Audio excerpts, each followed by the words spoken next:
Okay, நீ கண்ணை திறக்கக்கூடாது மகி. கண்ணை திறந்தனா எரியும். நீ கண்ணை திறந்துட்ட, அதான் எரியுது. இது வேற. அப்படி பண்ணாரு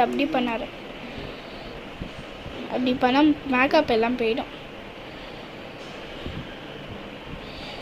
அப்படியே ஃபேன் காட்டில் காயட்டும்.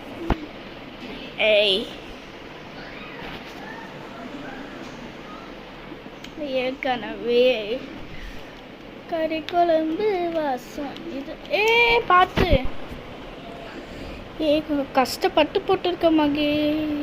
இப்போ கண்ணு தர ஓகேவா? ஐலைனர் போட வேணாம் சொல்லிட்டா. ஓகே, இதுதான் இவ்வளோ லுக்கு. எப்படி இருக்கு பார்த்து சொல்லுங்க. I love you, wish you all. இப்போ பாருங்க, ஃபன் வீடியோ.